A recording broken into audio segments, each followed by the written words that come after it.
Hello and welcome back! You're probably watching this because you just watched me lose.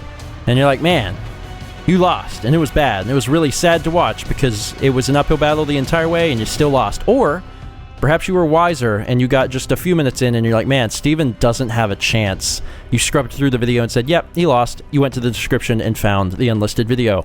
Either way, welcome. We're going to give this another shot and see if I can't fare better. I know what I need to do now. I gotta have some friggin' land. I have to. If I don't have any land, we're gonna be in trouble. I've seen it before, obviously, and I'm really crossing my fingers hardcore that it doesn't happen again. But at least I know the warning signs, right? Of course. And let me press the button now. Gatewatch versus Eldrazi Brood. See, the thing is, you have to attack them fast.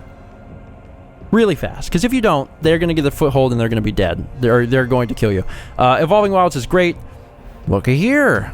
Smoldering Marsh. So we have one land, which is not terrible. We've got the Skyrider Elf, which we've had before. We have a Reflector Mage. He's a 2/3. When he enters the battlefield, return target creature an opponent controls to its owner's hand. That creature's owner can't cast spells with the same name as that creature until your next turn. Oh my god. So that guy is good about making the big scary Eldrazi guys that come out go back to the hand and then stay there for a turn. Banishing Light is... You have to have this. You absolutely have to have this. Smite the Monstrous. I got rid of that last time and I regret it so much. So much. I need that. And then Radiant Flames, which just does X damage to each creature, where X is the number of colors of mana spent to cast Radiant Flames. Okay. So it's still going to take me... This isn't even that good, honestly. I mean, the cards themselves are good, but it's actually not even that useful. Because I can't even cast this until turn... maybe 3? My god. Draw a new hand. Alright, so now I've got this, and Evolving Wilds. I got another one of these things. This is nearly the same hand. But at least there's a Manolith in here. Keep hand. This is not particularly good. So this enters the battlefield tapped unless you control 2 or more basics. This helps us go get a basic, so let's go get a basic. What basic should we get? We have access to green and red right now from the Cinderglade. If we want to have any hopes of casting the Skyrider Elf at some point, we're going to need blue. So let's get blue. Seems to be the correct thing to do. And we have a Manolith, which is good. I mean, we just have to get it in, but nothing happening. Slow on the front right now. Oh, thank God, another land. Oh, that's wonderful. That's absolutely wonderful. Now we have access to pretty much all the mana at this point, except for black. Is that true? Yes. Cool. What are we going to be casting soon? Probably nothing. Let's get this in. This is still going to come in tapped because we only have one basic land. The other thing is a land, not a basic land. So the canopy will still come in tapped, which sucks, but it's the way the world works. What you got for me? Blister Pod. That's the one that is a 1/1. When it dies, it makes the sacrificial guy. Give it to me, baby. Oh, an island, which sucks because I just went to get one of those. But if we place this, the next turn this won't come in tapped, and we can actually do something this turn, like play a Manolith, which would actually be pretty sweet, because then we would have access to more mana, and we could pay different amounts to do Skyrider Elf, and eventually be able to make something better. Also, it benefits most of our cards. Can't attack this turn, but it's something. We already have much better board position than we did in the first game. I'm gonna hit this for 1. That's fine. That's okay. Take damage. So we're down to 19. What you got? Okay, this creates 2. Not the worst thing ever. I'm okay. Got another Radiant Flames. Okay, let's go ahead and get this in. So now it doesn't come in tapped, which is good. So I've got 4 mana. Draw X cards, where X is the number of colors of mana spent to cast this. God.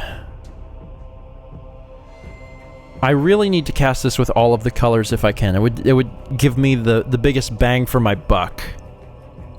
And I'm not really able to do that. Right now I can cast it with how many different colors? 4? 4 different colors, and that's it. So it's going to be a 4/4, which is good. It's not great. It could have been a 5/5, but maybe I should just live with it, honestly. I'm kind of thinking that I should just live with it. Because this is going to be useful later in the game. This is useful to clean up the crap to cast like for 1 damage. And then this I can use later on. Like this is going to give me 4 cards now regardless, but maybe I should just wait and try and get a guy out so I can stop him from attacking and start swinging for 4 before he gets crazy dudes out. Let's do that. There we go.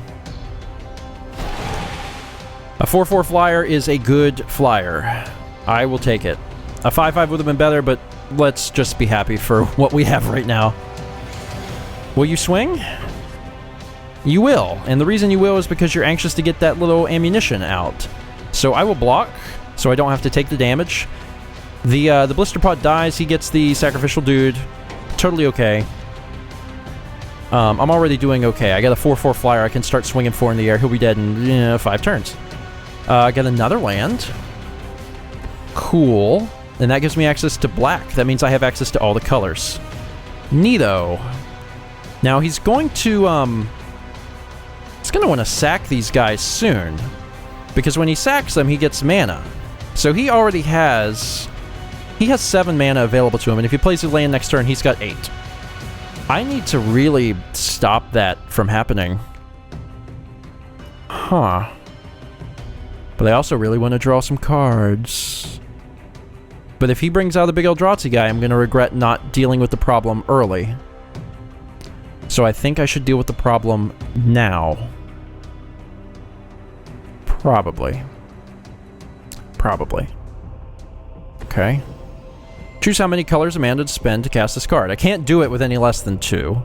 But I'll just do 2. That's enough damage to kill all the guys. Okay. Do I want to... I don't think there's anything I'll be able to do anyway. Yeah, I can't see what I have, but I that's fine. It doesn't matter. And I have another Radiant Flames in case things get bad again. That's a sorcery. It has to be done on my turn, so I'm doing it now. Alright, let's continue to the attack step, and let's swing for 4. My objective, in order to win this stupid match, is to, number 1, attack as quickly as possible. Also, try to retain something in the air. Try to retain a flyer. And then also, very importantly, clear the board. Clear his board as often as possible. That's going to be very, very helpful, because if he doesn't have those little guys, he can't sack them for mana. Because right now he would have 8 mana available, and he doesn't, which means he didn't play a card. What do I got? Infused with the elements. Put X 1/1 counters on target creature, where X is the number of mana, colors of mana spent to... Oh my god. Oh man, we can do quite well. We can do quite well quite quickly. Huh. Interesting.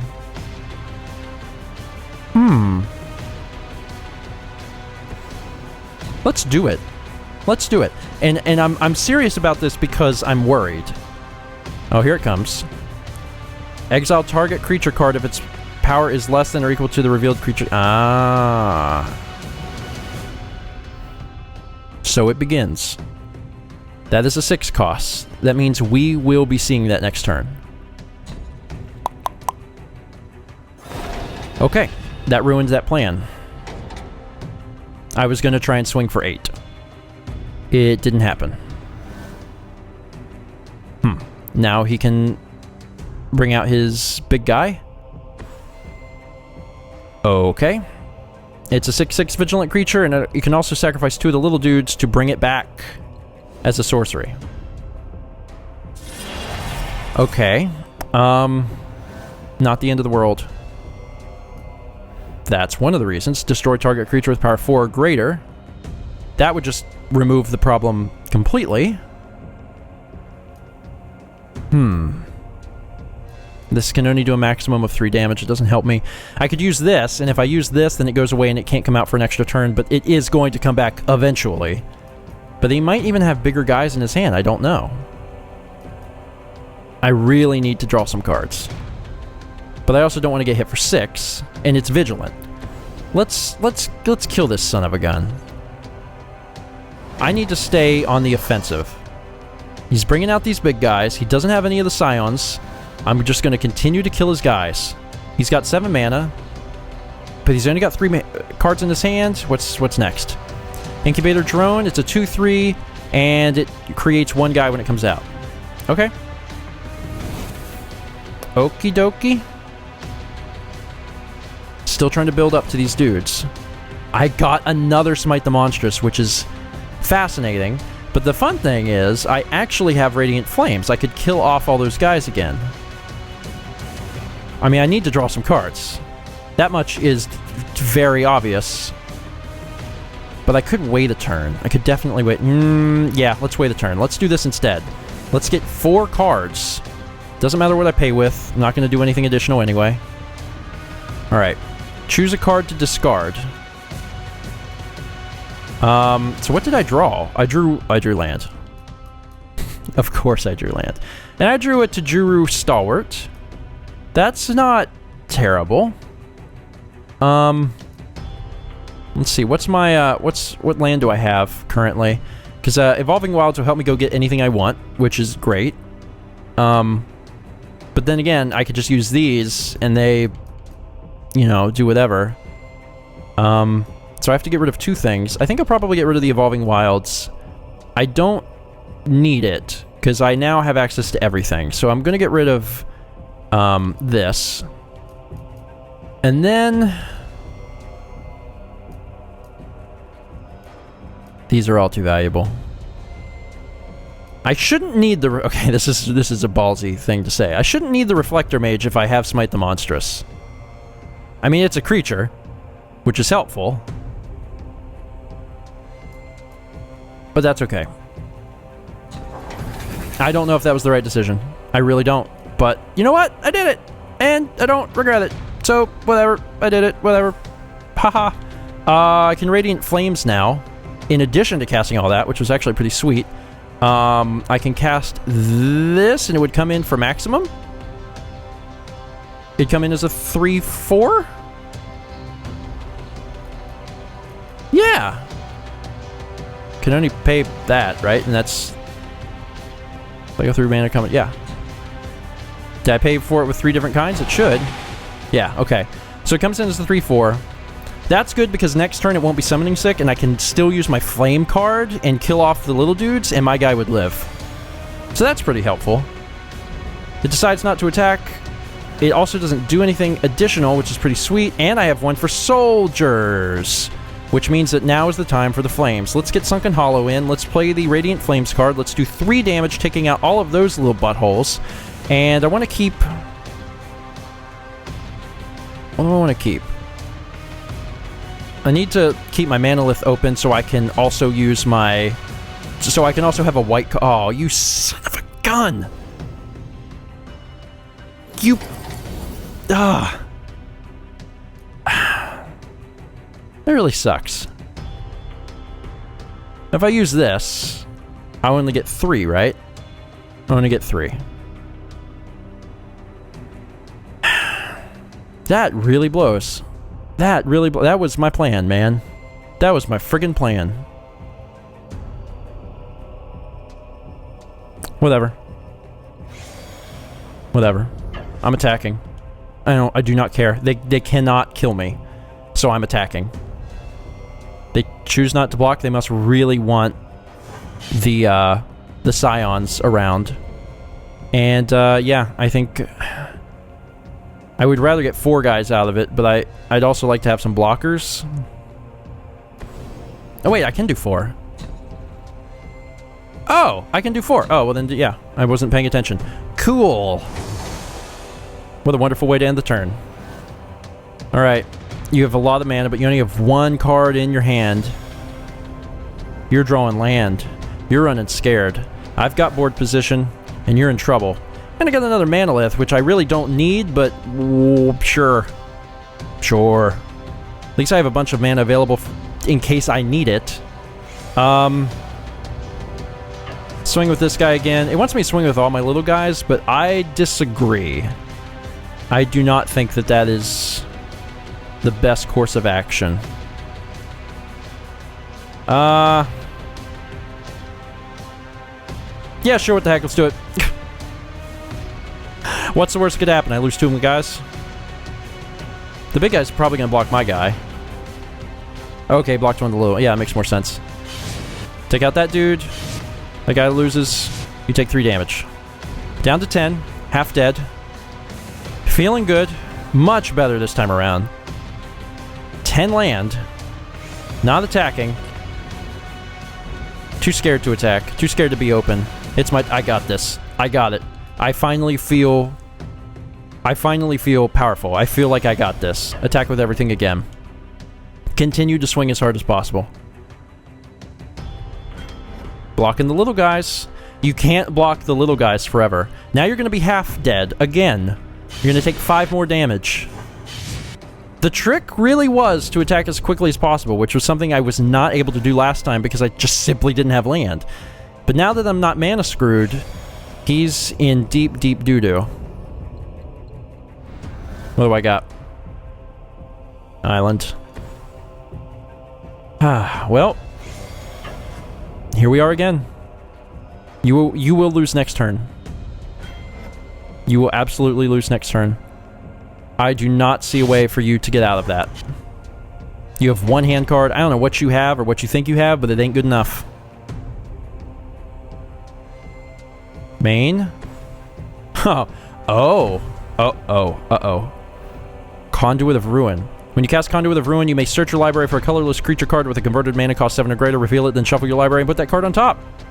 The first creature spell you cast each turn costs 2 less to get. Unfortunately, my friend, it was too little too late. Revealed card is this.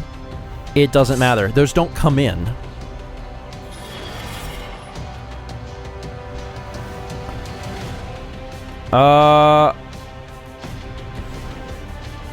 You're dead. It's over. You're done. You got smited. I don't even need to play the Evolving Wilds. I'll play it later. Let's swing for the victory here. Thank God. Oh my God. And what's so crazy is that was a completely different game. Completely different game from the first one. It went so much more smoothly. And it had everything to do with having the right mana. I mean, also, this guy got a little screwed on the cards compared to the first match. Because the first match, there was so many big Eldrazi guys coming out, I could not keep up. But this one, he had some trouble. So what's our story say? The 4 planeswalkers battle their way through the swarm, closing in on the unfathomable Eldrazi Titans. Together, as the Gatewatch, they are far greater than they could have ever been alone. The final battle awaits. Neato! Oh my God. So that was hard, but we got through it, and it really wasn't that difficult. It had everything to do with having the correct starting hand, which, admittedly, a lot of Magic is about. Thank you so much for watching, and do not miss next week's episode when we take on the final part of the Oath of the Gatewatch DLC. See you then.